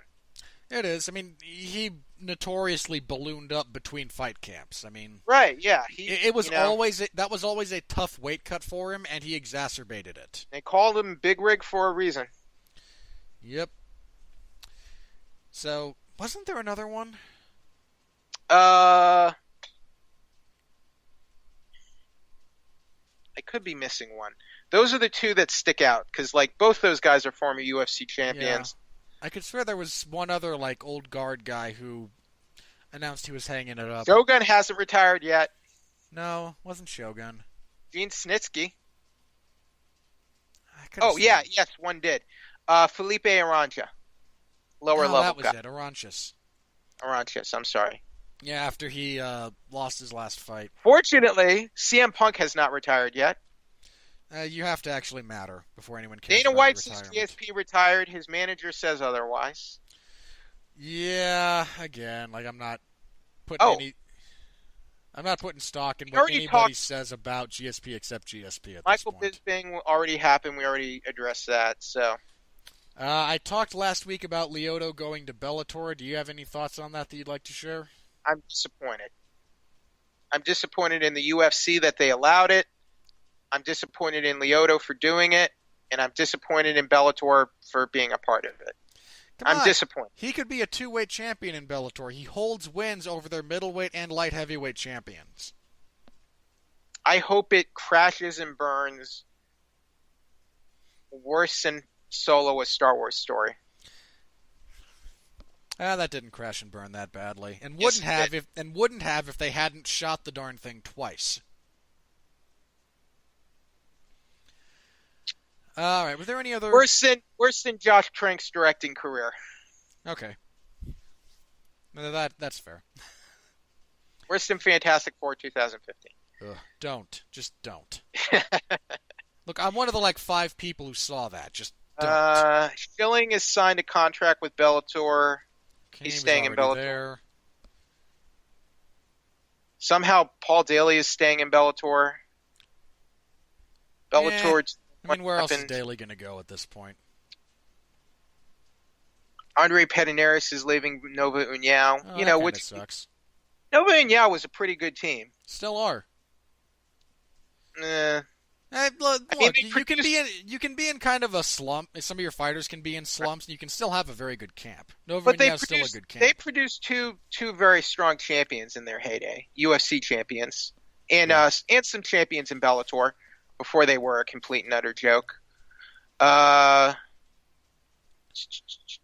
Leslie Smith is filing a lawsuit against the UFC. Good for her. She probably should. Good luck. I don't know how far it'll go, but she's gonna be even more broke than she was before. Oh yeah, we had the Iaquinta versus. Oh yeah, Justin Gaethje fight fell through because Al Iaquinta. Talk about head cases, man. Al Iaquinta. Like, I'm not saying like you can't make those points. I'm just saying he does it in the worst way possible. Yeah, he's a weird guy, and now James Vick. And he kind of just gets in his own way, you know? Yeah. And, I mean, to be fair, he was probably going to lose that fight to Gaethje, just because of how they match up, because Iaquinta has, like, one weapon. Instead, we get James Vick versus Justin Gaethje, which is a better fight. And you know what? Vick deserves a big fight. Vick is overdue for a big fight. Yeah. You may not like the way Vick fights, but he's come along. I mean, again, I had the same problem with Vick that I had with guys like Neil Magny and Stefan Struve. Right. Watching them hurt me physically because I could see everything they were doing wrong. Right. And Vick's gotten better. Vick has won 4 in a row, and he's how many? He's what?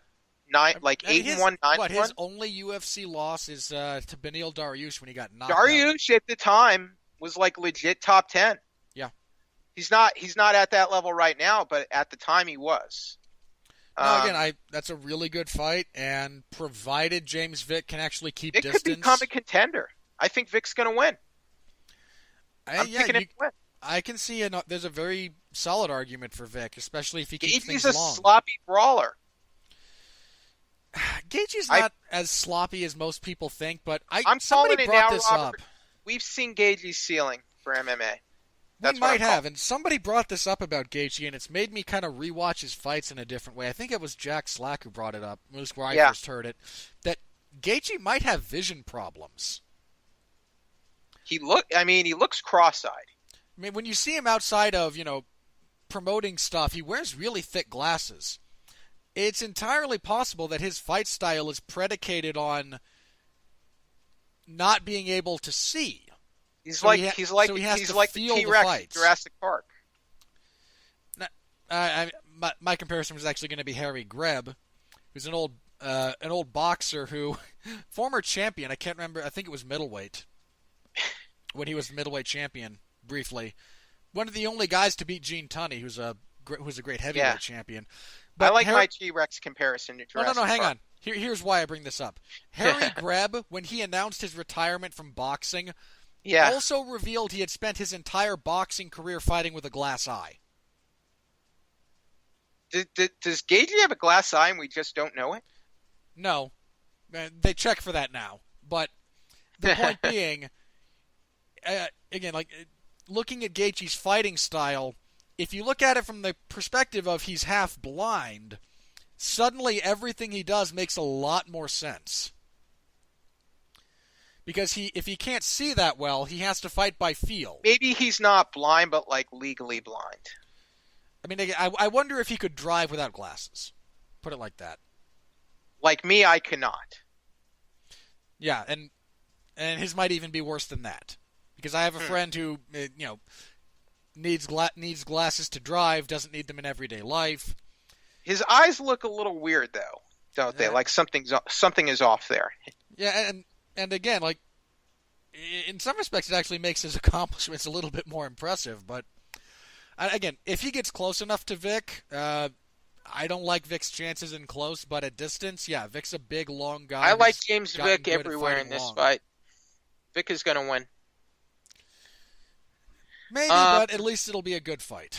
I mean, again, they're trying to get Gustafsson on UFC 227, but nothing is confirmed. Nobody's willing to sign that card.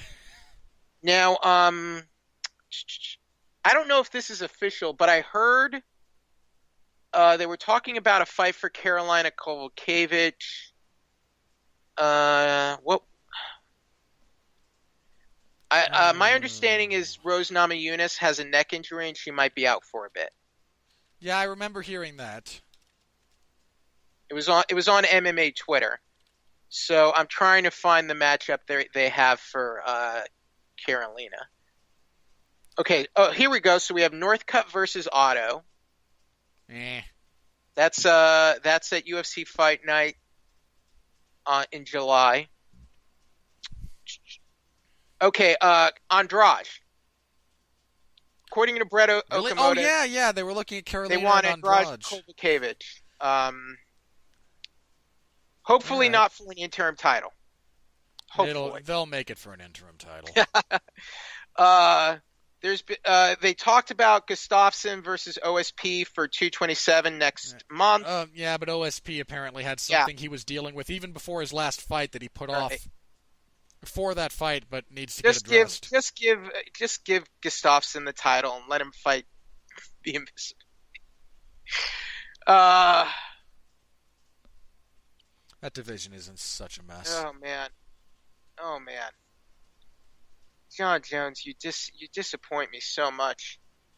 I think those were the biggest fight announcements in the past couple weeks since I've been gone. Any other major news items we want to touch on before we get out of here then? Not that I mean, in terms of MMA, the UFC signed Greg Hardy. And then is that embarrassing? No, but it was funny because a week later he tore his ACL in an Arena Football League game. Why is he still playing football if he signed with the UFC? Because he had a contract with them to play out the season. I don't know. Then why'd they let him fight? Why'd they let him fight for a contract? Because it's the Arena Football League. Aren't there exclusivity deals? No, there are not. At all? Have you looked at an arena? Have you ever been to an Arena League game? No. Yeah, no. I didn't even know that was a thing, Robert. Yeah, Arena Football. That was a joke. That was sarcasm. Okay. Let me be fair. I would not have been surprised. It's like when Jurassic World: Fallen Kingdom pulls out a paleo veterinarian. Look, the point who can actually become a paleo vet without ever actually having touched a dinosaur somehow. Look, yeah, because the Arena Football League is everyone there has a job, like a real job outside of playing football for the team, because they don't pay all that well. So they're not going to have exclusivities or limits on what they can do athletically outside of the AFL, because it's unreasonable given the financial stakes involved for them to do so. I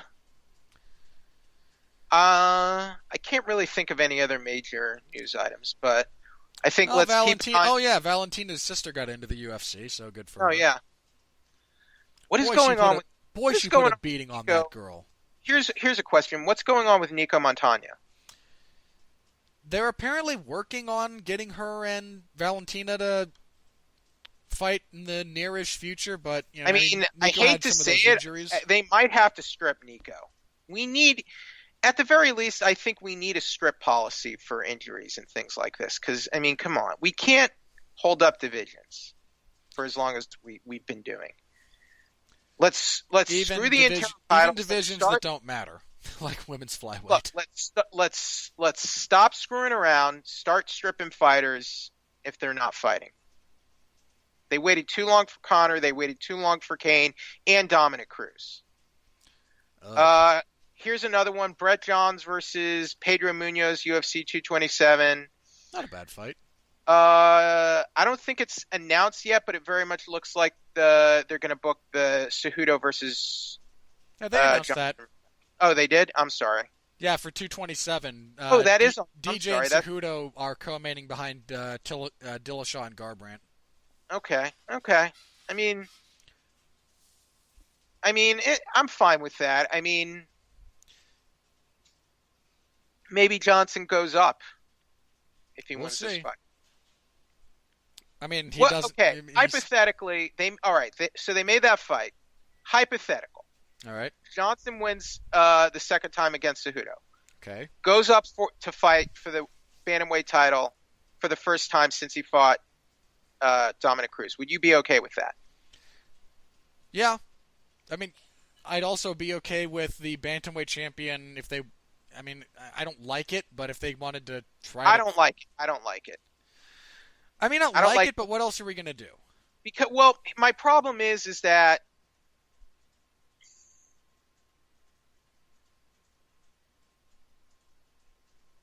the thing is, I mean, look, at this point, bantamweight is too competitive, you know? I know. I mean, my point being, if DJ goes up even, he's pretty clearly stepping on Marlon Moraes' toes at this point. The thing is, if Johnson were to move up and win, he could at least relinquish one belt. Who else do we have? The thing is, man, I want Moraes to fight for the title. I mean, again, like, we just don't need the... I get that Flyweight's in a weird spot because Mighty Mouse has beaten everybody except Sergio Pettis, and Sergio might have finally earned a shot. And he could continue the long tradition of guys going from fighting on Fight Pass to fighting on pay-per-view for the belt. My only issue with Dillashaw moving down is he be moving down. And he's never done that before. That's my main issue. Yeah, I mean, look, I don't... whoever wins at 227, Dillashaw or Garbrandt, we move on. Like, you have Marlon Moraes, clear-cut number one contender right there. Champion fights Moraes. This isn't that complicated. I mean, Johnson could. I mean, if he wants, he could probably clean out his division a second time over. I mean, look, third time. If he beats Pettis, that's literally everybody. I think Pettis is the last guy he hasn't fought who has actually put together a run. Pettis is not good though. He's like. Let me alter that. I'm sorry, Sergio. Like, Pettis is good, but he's not. You have to me, no Pettis reason has to only pick gotten him. to this level because it's flyweight. I mean, yeah, you'd have no reason to pick him against DJ, but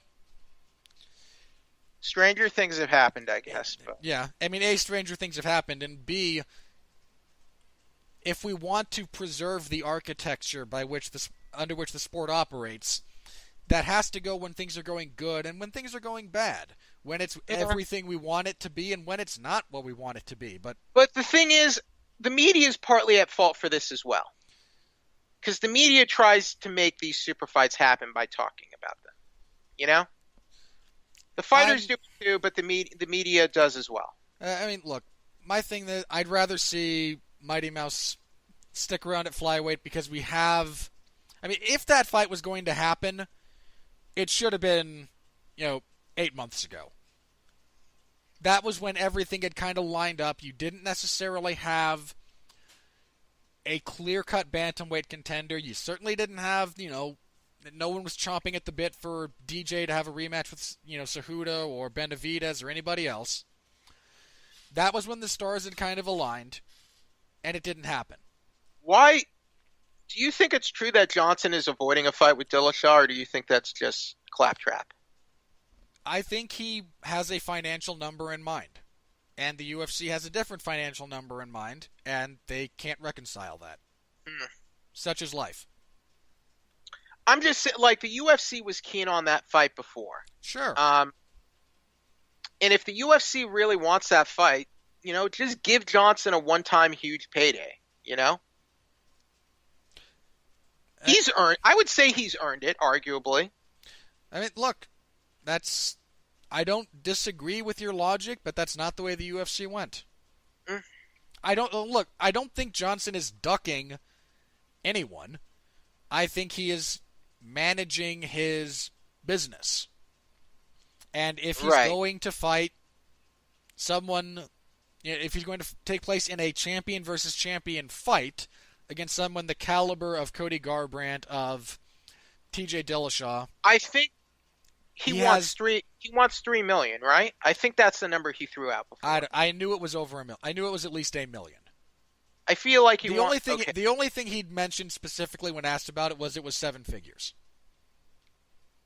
That's as far as he went. I don't see I mean, if the UFC wants that fight, I don't see a problem with that. Hey, I mean, again, we also don't know the specifics of, if there were other things both guys were asking for, if maybe he doesn't want the buys, maybe just give him maybe forego the pay-per-view buys, give him the $3 million. maybe they don't want to set the precedent of caving to a fighter's demands, especially one with low drawing power. And much as I love Demetrius, But the UFC has already said he's the greatest UFC champion of all time, and he's Sure. the top pound-for-pound fighter. Dana White has said that. He's Yep. gone on record. He's Dana White gone said a on lot record. of things. What? Even after he butted heads with Johnson, he still said those things. Yeah. So, But you can be the greatest of all time, and if you're not drawing well, they're not going to shell out money for you. And whether I agree with that policy or not, that seems to be their they gave policy. They gave him the Metro push, Yeah, that's Metro. but he's got to get paid for that too, right? One would certainly hope he was paid to appear in those commercials. Unless his reps are just terrible. I mean, look, I think he just has. He knows what he wants for that. The Kawa brothers are his managers, Yeah. so he could have bad management. Look, I think just for the physical risk involved with that kind of fight, and for what he considers the prestige associated with that kind of fight, Okay. he has some financial compensation in mind specifically. And if he and the UFC can't come to terms on it, they can't come to terms on it. You talk about physical risk. Look what Dominic Cruz did to him. Yeah, and he was not in the position then that he is now. Right. And how much did he get paid for that fight? I don't know. Not much. Let's see. That fight was in Washington, D.C. I don't think we found out what the payouts were for that fight.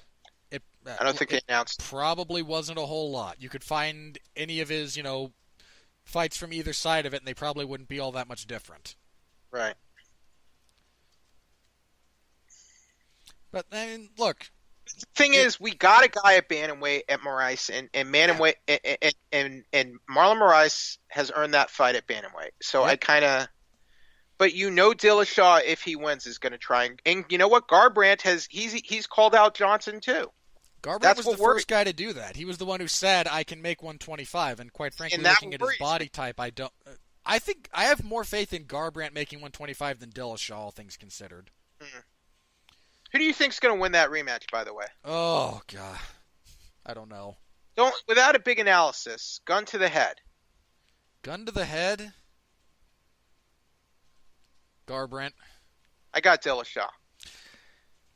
Again, you don't like either guy. I don't think. I have no personal stake in either guy necessarily. Hate Team Alpha. You hate the Team Alpha fails. My hate for those two cancels each other out. It actually lets me look at it more objectively than if I cared about either guy. Good. Look,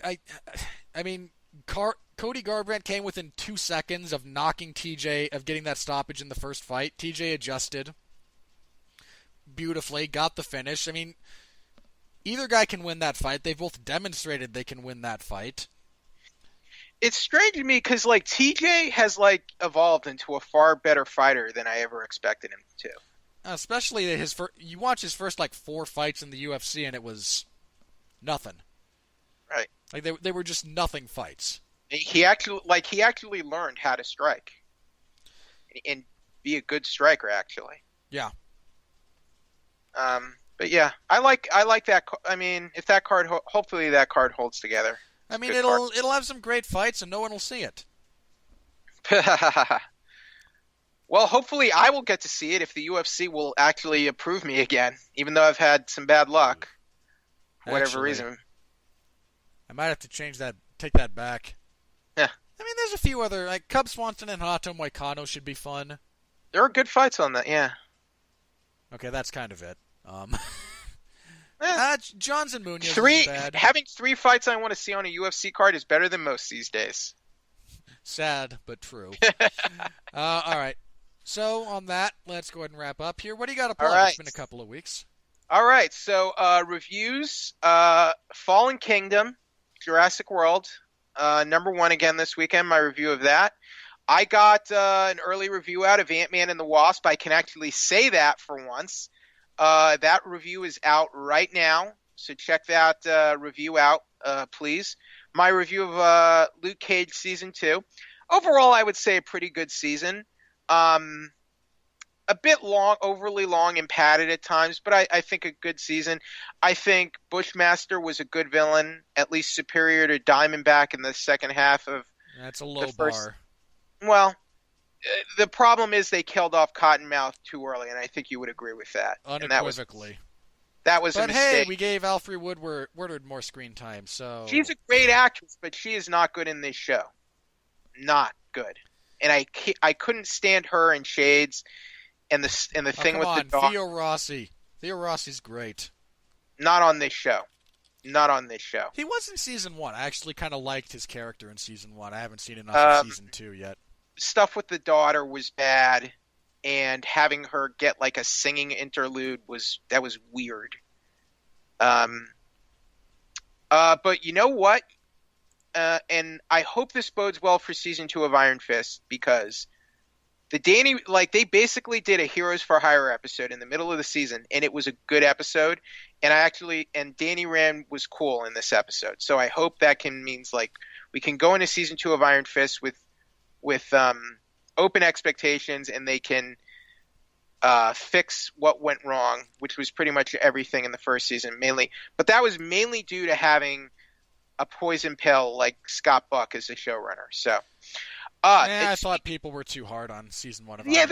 They were. They definitely were, and that's because, and I'll tell you why, Robert. Because Netflix gave us the screeners. They only gave us the first 6 for Iron Fist. For Luke Cage, they gave us every episode. So maybe they've learned their lesson. Iron Fist got better like midway through, basically. Like episode 6 is when it started. Like, okay, this is getting good. The first 5 episodes were a bit weak, and I think that kind of poisoned the well, so to speak. With Luke Cage, it was the opposite, don't you think? Like it went after they killed Cottonmouth, that's when the season fell off. So yeah, it got a little bit more weird after that. I mean, Diamondback had some good moments, but on the whole, he clashed more with the rest of the series tonally than he did fit in. Right. Now then, Jessica Jones for Season 2, exactly. Season 2, we only got the first 5. Oh, so you did. Oh, so you literally only had the decent episodes before it fell off a cliff. Correct. So this was and I say this because I get the early screeners, the review screeners for Netflix, and I have to sign a pile of NDAs. What happened with Luke Cage is we got all 13 at once, and that was the first time that ever happened for a Netflix season. So that was pretty interesting. So speaking of Luke Cage Season 2, I interviewed Cheo Hadari Coker. That interview is up right now on Movies TV, so please check that out. I also interviewed Simone Missick, who played Misty Knight in all of Marvel Netflix, and that'll be coming out in the next couple days. Since I was E3 recently, last month, I've got some previews up from E3, so check those out. And I'm seeing the first Purge tomorrow. I'm mulling over if I want to review it or not. I'm just like, I had to really fight myself to even go see the movie. I don't know about you, Robert, but I cannot stand the Purge franchise. Like, I liked the first one because I thought it was just a moderately inventive slasher. Okay, fair enough. Then it just like, oh look, Frank Grillo's going to go on a murder spree, and I like Frank Grillo, but I like Frank Grillo too, but those movies are like some of the worst dialogue, like in a major movie. And then by the time we get to 3, I mean, it's more of a parody of itself than anything. Well, like, you want to know what kills 3 for me? The one thing that kills the whole movie. Kristen Chenoweth. Was that Kristen Chenoweth? I think it was. No, it wasn't. It I'll was have to double check that. No, that she was on Once Upon a Time, election year. Who was it? Elizabeth Mitchell. Hang on, let me. She had the sex scenes with Angelina Jolie and Gia on HBO. You all remember that? Actually, I've never seen that. Okay. Yeah. She's done, movies and TV for, for the last 20 years. She played the female senator. The line that kills me in that movie is, "I'm going to kick the shit out of you on election day." Like, and the line itself isn't terrible, but the fact that they've been fighting for their lives this whole movie, and they find this guy who's conspiring, she grabs him by the tie. She's like, "I'm gonna," she threatens him by saying this. That's your threat. Yeah, what kind of a threat is? That's not a threat. It's the terrible. dialogue gets worse and worse. And it's terrible dialogue. It's terrible dialogue mixed with bad pseudo-political commentary. Just the franchise needs to go away, but won't because low budget. Yeah, because they budget them appropriately to be profitable. I mean, and it makes me sad because as much as I like John Bernthal as Frank Castle, I feel like I watch Frank Grillo in these films, and it's like, man, he could have been Frank Castle. He could have been a good Frank Castle. I mean, I can't look at Punisher and Nazi Bernthal at this point, but Grillo could do that. He's got the right demeanor, he's got the right screen presence, he's got the right build look for it. Yeah. No, he could have. He very easily could have. I mean, he was a good Crossbones. But I'm going to challenge myself, and it's going to be rough, but I'm going to see the first Purge tomorrow. You have my sympathies. So, you know what? You might be suffering on Friday through TUF 7, but I am going to be suffering through the Purge tomorrow. You don't get to compare the two. You want to know why? I'll give you one very specific reason. The Purge is less than 2 hours. Darn right. Mine is 6. You're going to possibly longer if the main event goes 5 rounds. Yeah, minimum 6 hours, and there will be at least one, if not 2, 7-minute breaks for crappy video packages hyping up the TUF Finale fights. Well, those are my hot takes. Robert, you have my sympathies. It's good to be back. Thank you, and God bless. Yeah. As for myself, you can listen to Mark Radulich and I review Jurassic World Fallen Kingdom. That came out on Tuesday. Our review did. This Tuesday, there is no movie review, but Mark and I will be reviewing Luke Cage Season 2, if I can actually get through it. So you can tune in for that, for those of you who enjoy our discussions of those things. I've already mentioned Friday and Saturday we'll have coverage in the MMA Zone of 411mania.com, so stop by, say hello, always appreciated. And then next Sunday we'll be back here. We will have a review of both of those events and a preview of UFC Fight Night 133 when the UFC goes to Boise, Idaho. I believe this is their I can't remember if this is their Idaho debut or I know it's their Boise debut. Might be just Idaho debut, period. The main event for that is a heavyweight fight between Junior Dos Santos and Blagoy Ivanov. Ivanov, again, most famously defeated Fedor in the Combat Sambo tournament. I mean, Ivanov's only loss is to Alexander Volkov. Jeez. JDS is by far and away the best guy he's ever fought, but that's nothing to... That's not a record to sneeze at. And, of course, Dos Santos is on the decline recently, so... The rest of the card, lot of I mean, I'm kind of looking forward to Volkanovski and Elkins, but beyond that. So, we'll have a preview of that event. We'll see if we can find stuff that's interesting. Probably not, but we'll try. I believe that's everything for me. So for Jeff, I'm Robert. Thank you all very much for listening. It is much appreciated. Until next time, please continue to be well, be safe, and behave.